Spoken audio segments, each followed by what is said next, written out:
Saya ingin membacakan tuntutan atau sikap aksi Kamisan ke-902.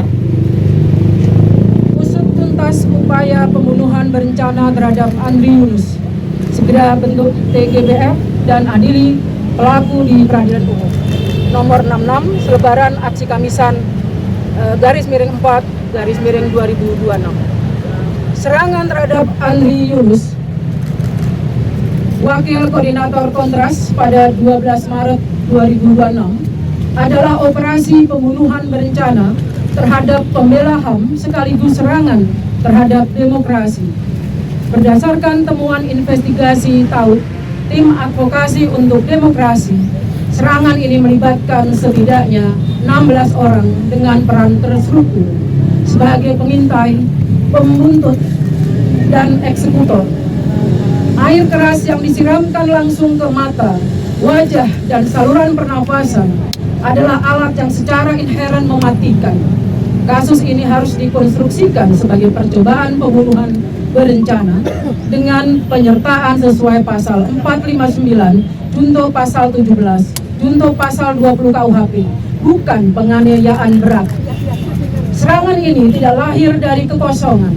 Andri adalah anggota Komisi Pencari Fakta yang menginvestigasi kekerasan Agustus 2025. Andri aktif menolak revisi Undang-Undang TNI dan telah menerima ancaman berulang sebelum diserang. Sebelum Andri, banyak aktivis lain yang diteror, dikriminalisasi, dan dibungkam. Pelaku berani bertindak karena bertahun-tahun kekerasan aparat dibiarkan tanpa pertanggungjawaban. Selama negara membiarkan pola ini berlanjut, ia sedang menjamin bahwa kekerasan serupa akan terjadi lagi. Kini situasinya semakin mengkhawatirkan. TNI menahan 4 personal BAIS tanpa mengungkapkan identitas secara utuh ke publik. Sementara Polda Metro Jaya menyebut nama yang berbeda. Dalam RDPU dengan Komisi 3 DPR RI pada tanggal 31 Maret 2026, polisi menyatakan menyerahkan penanganan kasus kepada Puspom TNI.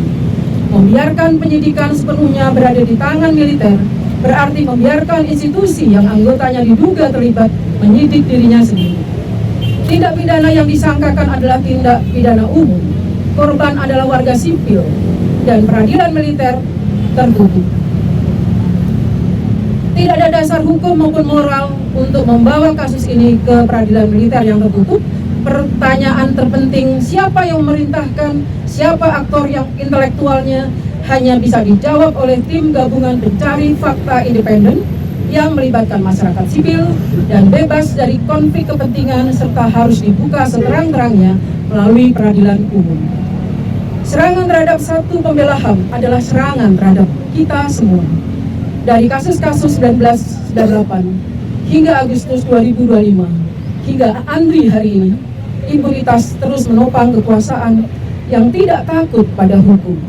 Selama pelaku tidak pernah diadili, maka kekerasan akan terus berlanjut.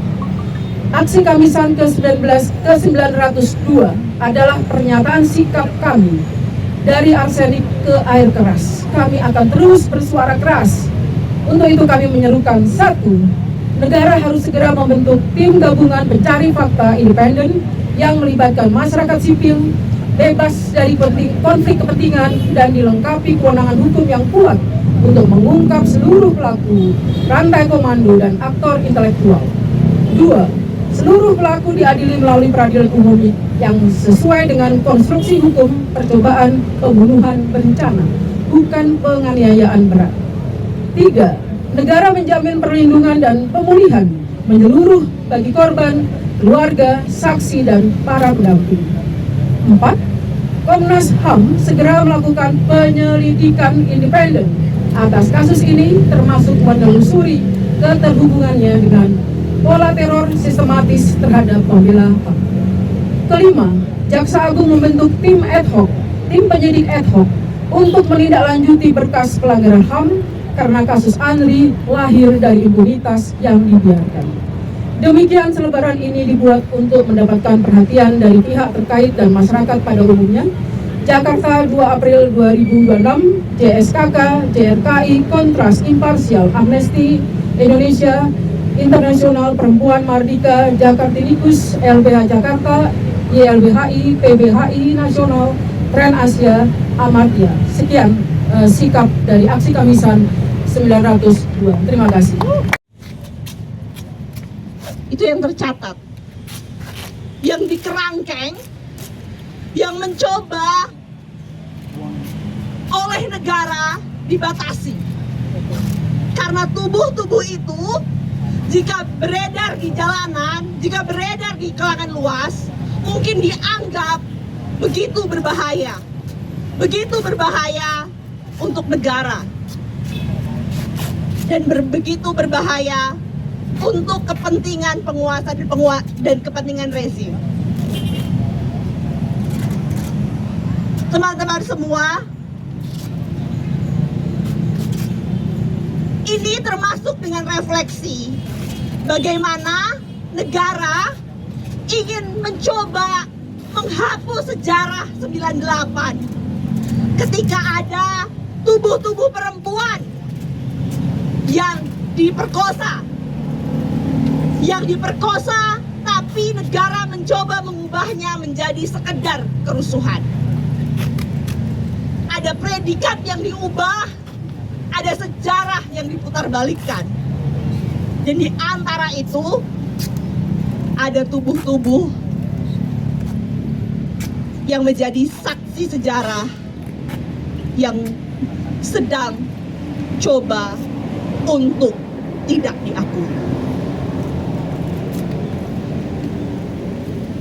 Teman-teman semua, saya berharap hari ini ketika kita berkumpul di sini setidaknya jadi bukti bahwa walau begitu banyak tubuh-tubuh direpresi dan coba dihilangkan oleh rezim, tapi ada tubuh-tubuh lain yang dengan kesadaran diri mau menjadi saksi dan menghadapi masa depan Republik ini. Dan tubuh-tubuh kita ini adalah tubuh yang harus kita lindungi. Dan tubuh-tubuh kawan kita juga adalah tubuh yang harus kita lindungi. Karena dia bukan sekedar hanya tubuh, tapi dia merekam seluruh memori. Memori kekerasan, memori tentang pelanggaran hak asasi manusia itu sendiri. Semoga refleksi ini bisa membuat kita sadar tentang bagaimana politik ketubuhan yang sedang dimainkan oleh negara. Dan harapannya kita terus punya semangat untuk tidak kalah dan untuk memenangkan tubuh kita sendiri agar tidak ditaklukkan oleh negara dan tidak ditaklukkan oleh rezim. Hidup korban! Jangan diam! Hidup korban! Jangan diam! Hidup korban! Jangan diam! Terima kasih teman-teman. Sekali lagi kali ya, teman-teman mungkin bisa dikepalkan tangan kirinya, tangan kiri ya teman-teman, sebagai simbol perlawanan. Kalau aku bilang hidup korban, teman-teman bilang jangan diam. Kalau aku bilang jangan diam, teman-teman bilang lawan. Hidup korban! Jangan diam! Hidup korban! Jangan diam! Jangan diam! Lawan! Jangan diam! Lawan! Lawan! Impunitas! Ya, selamat malam teman-teman. Selamat malam. Malam teman-teman, gak ada sore kita di Indonesia hari ini. Terakhir kali aku refleksi di aksi Kamisan juga menyampaikan salam selamat malam, karena kita tahu ya bahwa Indonesia hari ini gelap dan semakin gelap. Makanya di tengah kegelapan ini para pengecut menyiram dalam kegelapan. Benar teman-teman? Hari ini kita telah mendapati serangan air keras yang ditujukan kepada kawan kita semua Andri Yunus pada Kamis 12 Maret 2026 lalu. Artinya ini sudah hampir 3 minggu gitu ya. Dan pelaku belum juga diusut tuntas, dihukum bersalah maupun dipertanggungjawabkan pada proses hukum yang ada. Di tanggal 12 lalu kita melihat bahwa kawan kita Andri Yunus, mungkin beberapa teman-teman juga sudah mengetahui informasinya dan mengakses informasinya bahwa kawan kita diserang oleh satu peleton, teman-teman. Satu peleton. Bayangin, Andri seorang diri melawan belasan orang yang ada di lapangan dan kemudian mendapati dirinya diserang menggunakan cairan air keras. Itu sungguh-sungguh tindakan yang begitu biadab, begitu keji dan begitu terkutuk. Karena serangan air keras tersebut itu disiramkan oleh pelaku mengenai wajah Andri Yunus, mengenai mata kanannya, dada, tangan kanan dan kiri. Dan untuk diagnosanya pihak RSCM mengungkapkan bahwa Andri mengalami luka bakar sekitar 20% dan tingkat keparahannya ada pada mata kanannya, teman-teman, dengan derajat keparahan mengalami fase trauma derajat tingkat ketiga, fase akut, yang menyebabkan mata kanannya hari ini mengalami inflamasi akibat cairan air keras, dan terakhir per 28 Maret kemarin sudah operasi yang ketiga kalinya, dan Andri ditemukan bahwa kornea matanya mengalami penipisan. Kemudian juga dinding bola matanya mengalami dugaan jebol, gitu ya.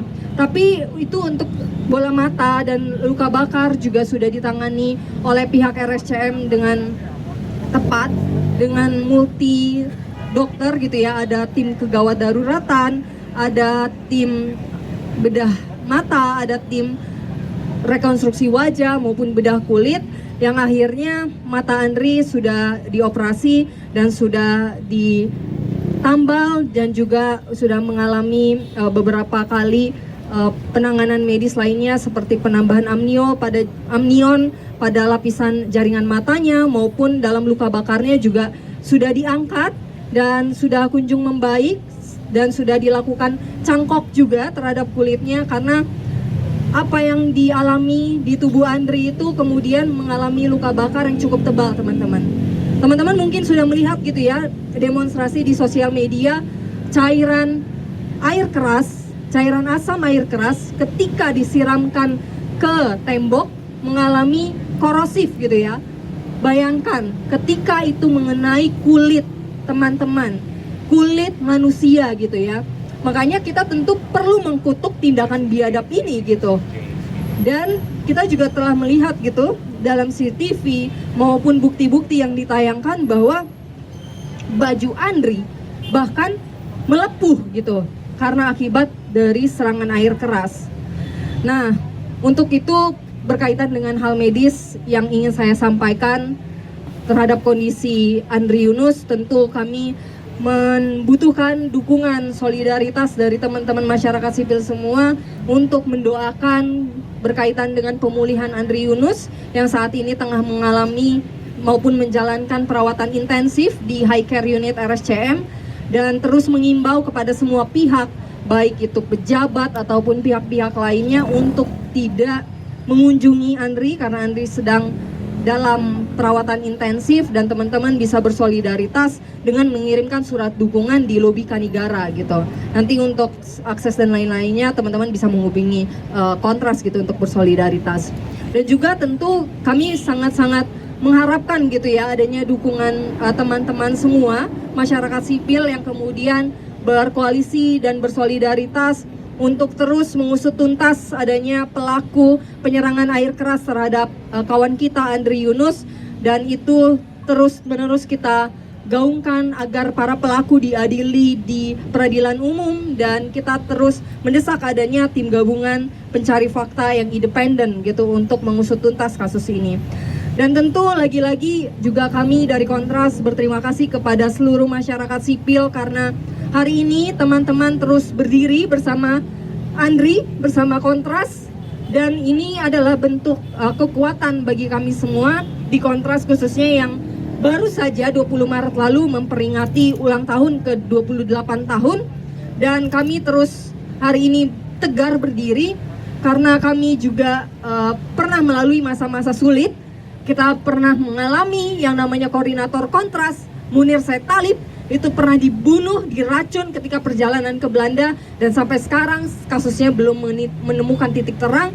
Dan kemudian hari ini juga dialami oleh Badan Pekerja Kontras, Andri Yunus, yang mengalami tindakan percobaan pembunuhan berencana.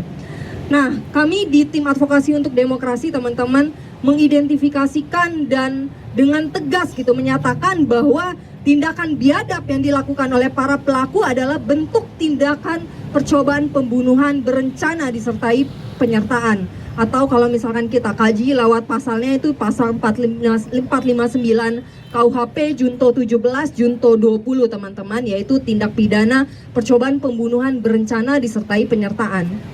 Mengapa kemudian kami tim advokasi untuk demokrasi kemudian mengkonstruksikan bahwa peristiwa ini adalah peristiwa percobaan pembunuhan berencana? Karena pertama, teman-teman, kita sudah tadi lihat gitu ya dan menyaksikan bahwa apa yang dialami oleh Andri Yunus adalah serangan air keras yang ditujukan kepada bagian-bagian vital tubuh Andri. Serangan air keras tersebut mengenai saluran pernafasan yang berpotensi ketika itu dihirup akan menyebabkan kematian, teman-teman. Dan kemudian menurunkan fungsi penglihatan maupun menyerang kulit wajah, dada, dan serta tangannya. Apalagi intensinya kalau itu bukan percobaan pembunuhan berencana. Betul tidak, teman-teman? Kalau semisal memang mereka melakukan itu tidak untuk membunuh Andri, tidak mungkin mereka menggunakan air keras yang ditujukan ke bagian-bagian vital gitu ya. Dan itu sudah pasti dan sudah jelas intensinya adalah melakukan pembunuhan. Dan kemudian Andri dapat selamat ya karena tim kegawat daruratan dari RSCM itu bertindak cepat. Kalau itu bertindak lambat, dapat dipastikan bahwa nyawa Andri Yunus akan melayang. Bayangkan, teman-teman. Nah, yang kedua yang ingin kami sampaikan adalah berkaitan dengan penggunaan pasal yang hari ini masih digunakan oleh kepolisian berkaitan dengan penganiayaan berat. Apakah teman-teman mengamini gitu? Tindakan biadab dan keji seperti itu hanyalah bentuk penganiayaan, teman-teman? Tentu tidak gitu kan. Karena apa yang dialami Andri Yunus menyebabkan kerugian yang begitu fatal dan berpotensi menghilangkan nyawanya. Dan hari ini juga kita tengah kecewa gitu ya dengan pihak kepolisian yang kemarin di RDPU menyampaikan bahwa berkasnya dilimpahkan ke Puspom TNI. Iya, katanya dilimpahkan ke Puspom TNI. Tapi kami menilai proses itu cacat dan tidak transparan karena sampai dengan sekarang kami dari tim advokasi untuk demokrasi tidak pernah mendapatkan SP2HP atau hasil penyelidikannya maupun sudah mengajukan permohonan gelar perkara namun belum ada tindak lanjutnya dari pihak kepolisian gitu. Dan kami juga belum sampai sekarang mendapatkan surat resmi dari pihak kepolisian bahwa perkara ini dihentikan. Maka dari itu kita masih meyakini bahwa proses penyidikannya masih berlangsung di tangan kepolisian. Dan perlu kami tekankan lagi, teman-teman, bahwa tindakan yang dilakukan oleh sejumlah orang, kami mengidentifikasinya ada 16 orang yang tidak dikenal, dan kemudian ada pada lapangan dan pada saat kejadian peristiwa penyerangan air keras terhadap Andri Yunus itu sejumlah 16 orang. Mungkin kepolisian bilang ada 2 gitu. Puspom bilang ada 4. Datanya saja tidak sinkron. Tapi kami, tim advokasi untuk demokrasi, dalam investigasi kami menemukan setidaknya ada 16 gitu. Lalu di mana kerja-kerja kepolisian yang selama ini harusnya mengejar seluruh pelaku dan menyusuri CCTV yang ada gitu. Seharusnya pelaku ini tidak hanya berjumlah 2 orang, apalagi 4 orang, justru lebih mencapai 16 orang atau lebih. Hidup korban! Jangan diam! Hidup korban! Jangan diam! Lawan apa? Bismillahirrahmanirrahim. Assalamualaikum warahmatullahi wabarakatuh. Selamat datang semuanya, rekan-rekan, teman-teman, para kawan-kawan yang masih hadir dan bersolidaritas bersama-sama di tengah ruang sipil yang semakin menipis dan di tengah represivitas negara yang semakin menguat. Sebelum memulai, saya ingin berterima kasih kepada teman-teman yang mungkin hadir baik secara langsung ataupun yang ikut menyuarakan apa yang telah terjadi kepada kawan kita Andri Yunus, dan juga apa yang terjadi secara keseluruhan terhadap demokrasi, hukum dan HAM di negara kita. Saya berterima kasih. Semoga dari semua front apapun, tempat di mana kita berjuang, tempat kita menyuarakan, kita semua selalu bersama dan bersolidaritas dan membuktikan kepada mereka yang ada di atas kekuasaan bahwa kita tidak pernah takut dan kita tidak pernah kalah. Andri adalah senior saya di Sekolah Tinggi Hukum Indonesia Jentera. Ia adalah angkatan 2016, ya, lulus 2020. Memiliki catatan advokasi dan juga keberpihakan yang menurut saya adalah sebuah kemewahan tertinggi bagi seorang manusia yang hidup di zaman ini. Kita mungkin bisa punya orang yang cerdas, kita mungkin bisa punya orang yang kaya raya, tetapi ketika kita memiliki keberpihakan kepada mereka yang perlu kita bela, adalah sebuah kemewahan tertinggi bagi seorang manusia.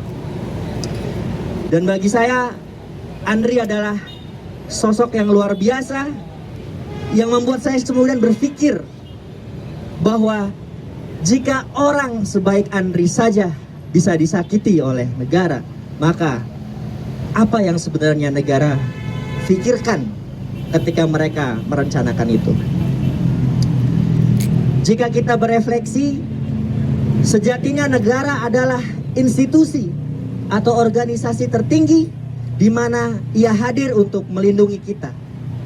Bahkan jika kita menggunakan perspektif HAM, negara itu wajib menghormati, mengakomodasi seperti itu, to protect, to respect, dan to fulfill hak-hak kita sebagai manusia, sebagai warga negara tentunya. Tetapi apa yang terjadi belakangan ini di negara kita justru malah menunjukkan implikasi yang sebaliknya. Sekarang kita banyak melihat ketidakadilan di mana-mana. Praktik-praktik penyelewengan bukan lagi melawan hukum, tetapi menggunakan hukum untuk menjustifikasi semua kebiadaban dan kekejaman mereka. Kita sekarang melihat bahwa meskipun Prabowo, ya, dia yang ada di istana sana, sering mengungkapkan bahwa semua programnya berhasil, survei masyarakatnya puas, tetapi apa yang disampaikan justru tidak nyata dengan realitas di lapangan, teman-teman. Salam kawan-kawan. Hidup korban. Jangan diam. Jangan diam. Lawan. Lawan. Impunitas. Lawan siapa? Prabowo. Oke, masih ingat ya. Saya Andina dari Suara Ibu Indonesia. Saya bawa tulisan karena ini banyak pesanan dari para ibu yang gak bisa tidur ya, karena apa yang terjadi dengan Andri mungkin bisa jadi terjadi pada anak kami suatu hari. Saya ibu anak satu, anak saya masih pelajar, yang saya pikir masih aman-aman aja, tapi ternyata pelajar adalah usia yang sudah menjadi korban kriminalisasi aparat. Oke, hati kami sebagai ibu remuk, mendidih karena marah. Kami tidak akan bicara soal politik yang tinggi dengan diksi-diksi yang mahal, karena kami di sini karena terluka ketika anak kami dilukai. Anak kami sejak kecil sudah dilukai oleh aparat. Mulai dari makanan yang tidak bergizi banget, ya kan? Makanannya dibungkus dengan seenaknya, kemudian anak-anak kami enakan masakan ibu di rumah. MBG itu dibawa pulang, memenuhi isi kulkas kami, tidak termakan. Kemudian aparat lagi yang membuat makanan-makanan itu menjadi racun, membiarkan itu terjadi. 20.000 lebih anak kami keracunan, nggak ada akuntabilitas sama sekali. Kok bisa itu lolos dan dianggap kasusnya hanya 0, sekian persen? Siapa yang membawa makanan-makanan itu? Kami melihatnya itu adalah kerjaan aparat. Kemudian baru-baru ini ada banyak sekolah anak-anak kami dijadikan koperasi 2 warna. Tahu ya warnanya apa aja? Koperasi didirikan di atas lapangan bola. Anak-anak kami mau main bola di mana nanti? Hah? Aparat lagi. Kemudian anak-anak kami yang di Papua masih kecil aja udah melihat seragam loreng, mereka takut. Cuma lewat doang itu seragam, mereka udah takut. Anak-anak sudah tahu bahwa mereka bisa mati hanya dengan melihat seragam loreng itu. Aparat, kok keparat? Korban, jangan diam. Lawan siapa? Lawan siapa? Selamat sore kawan-kawan. Selamat Idul Fitri, mohon maaf lahir batin. Hari ini kita perlu berefleksi bahwa serangan terhadap Andri Yunus jelas merupakan serangan untuk membungkam Andri dan membungkam kita semua yang bersuara kritis. Pesan itu jelas. Pesan itu jelas dengan serangan di malam hari, dengan serangan yang melibatkan operasi intelijen, dengan serangan yang ditujukan kepada wajah Andri agar tidak bisa melihat, bahkan agar tidak bisa melanjutkan kehidupan. Tapi hari ini kita berkumpul untuk menyampaikan pesan balik bahwa kita tidak akan menyerah dan kita tidak akan pernah bungkam. Betul kawan-kawan? Kalau saya katakan semakin disiram air keras, kawan-kawan katakan kita akan semakin melawan dengan keras. Setuju kawan-kawan? Semakin disiram air keras. Hari ini kita menyaksikan fakta-fakta bahwa operasi intelijen terhadap Andri bukanlah perbuatan individu-individu intelijen, tetapi sebuah operasi yang dirancang di dalam rumah kedinasan intelijen militer dan sudah pasti dirancang di dalam kantor Badan Intelijen Militer. Itu sebabnya kepolisian meskipun telah menemukan indikasi keterlibatan mereka, telah mengidentifikasi wajah-wajah mereka, telah berhasil mengikuti dari mana mereka pergi dan tentu saja dari mana mereka pulang, kemana mereka pulang, tidak juga menangkapnya. Itu artinya mereka disembunyikan di dalam markas-markas intelijen. Mereka dilindungi dari sentuhan penegakan hukum. Dan oleh karena itu, pengumuman mereka adalah pengumuman yang terlambat. Dalam pengumumannya dan Puspom tidak menjelaskan atas dasar apa mereka memulai investigasi. Apakah ada korban yang mengadu ke Puspom? Tidak ada. Apakah penyelidikan telah dimulai secara resmi karena pengaduan masyarakat? Tidak ada.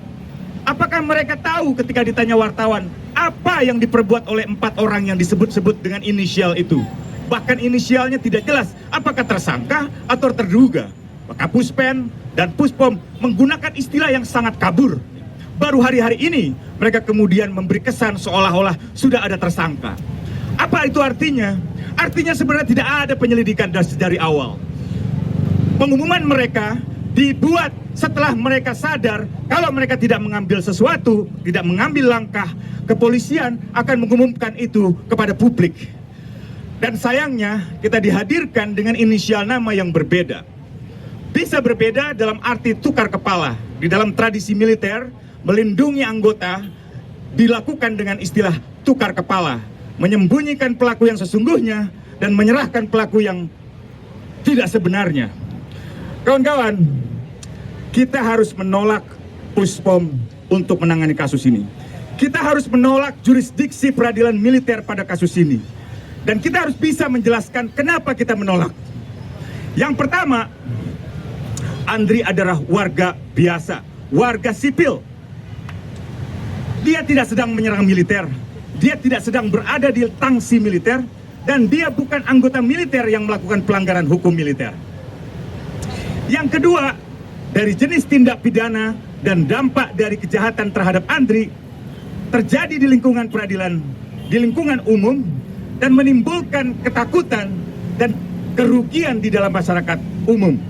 Kalau sebuah kejahatan merugikan kepentingan umum, maka sudah seharusnya dibawa ke peradilan umum. Lain halnya kalau kejahatan terjadi di lingkungan militer, di tangsi militer, di kapal militer, atau di dalam instalasi militer, mungkin masih bisa dibawa ke dalam peradilan militer. Itu pun kalau itu menyangkut pelanggaran hukum militer, kalau itu menyangkut tindak pidana seperti pembunuhan atau apapun, harusnya tetap dibawa ke peradilan umum.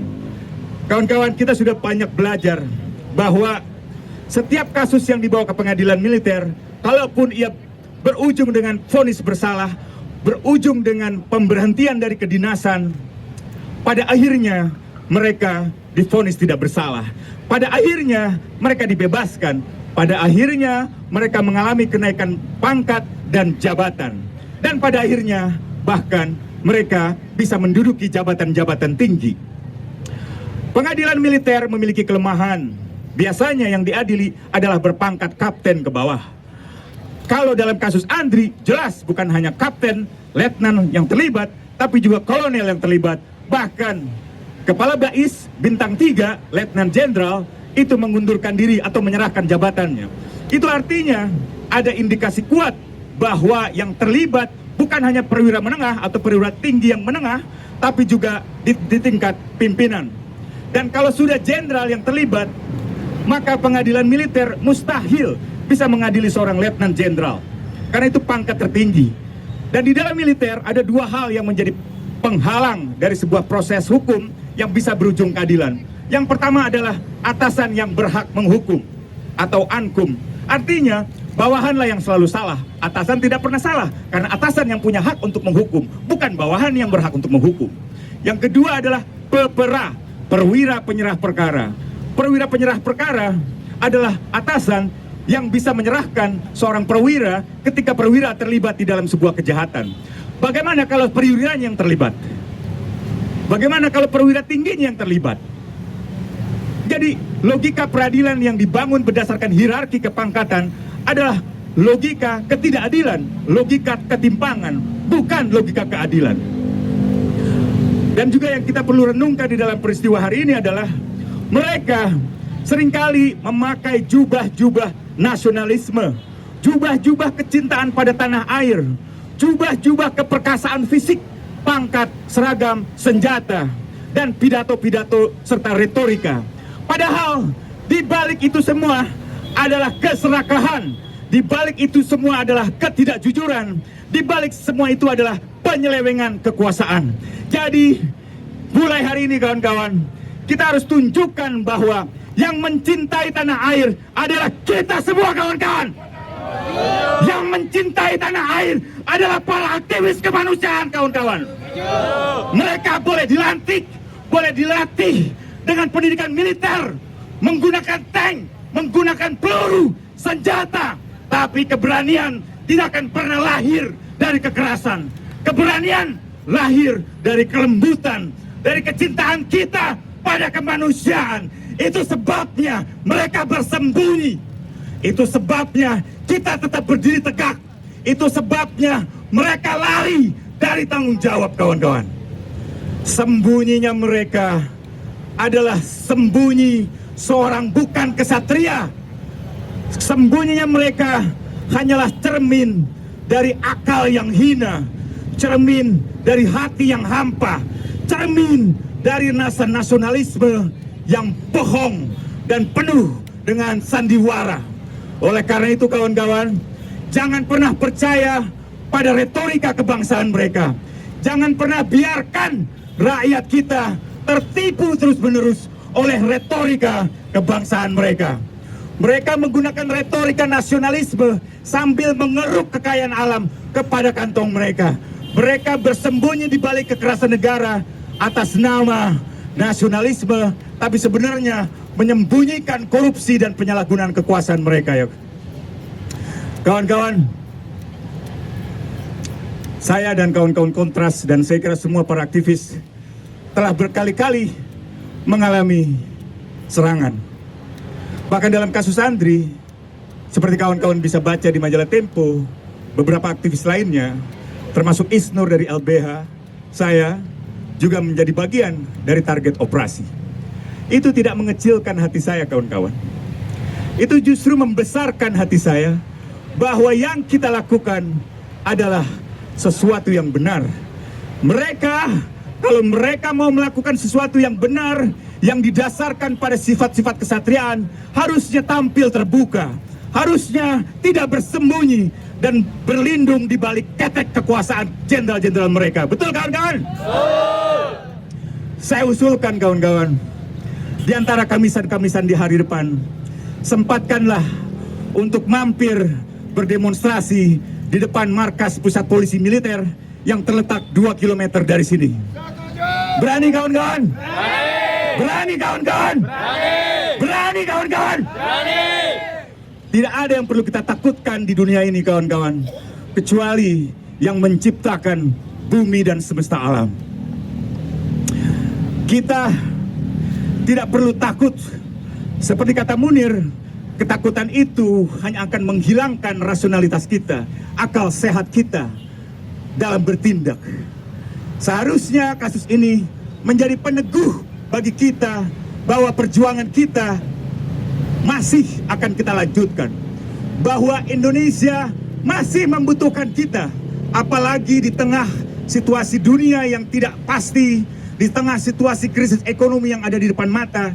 Kita harus bersiap diri membela sesama warga negara, membela rakyat Indonesia dari segala penyelewengan kekuasaan negara. Setuju, kawan-kawan? Setuju. Hidup korban.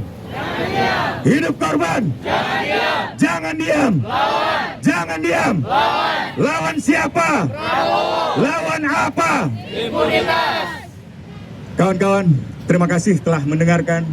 Mudah-mudahan kita tidak akan pernah gemetar untuk menghadapi kekuasaan yang culas, kekuasaan yang fasis, kekuasaan yang otoriter. Mudah-mudahan kita hanya gemetar ketika melihat kawan-kawan kita, saudara-saudara kita mengalami ketidakadilan. Tetapi kita tidak akan berhenti untuk melawan. Hidup korban! Jangan diam! Jangan diam! Lawan! Lawan siapa? Prabowo! Terima kasih, kawan-kawan. Teman-teman dipanggil.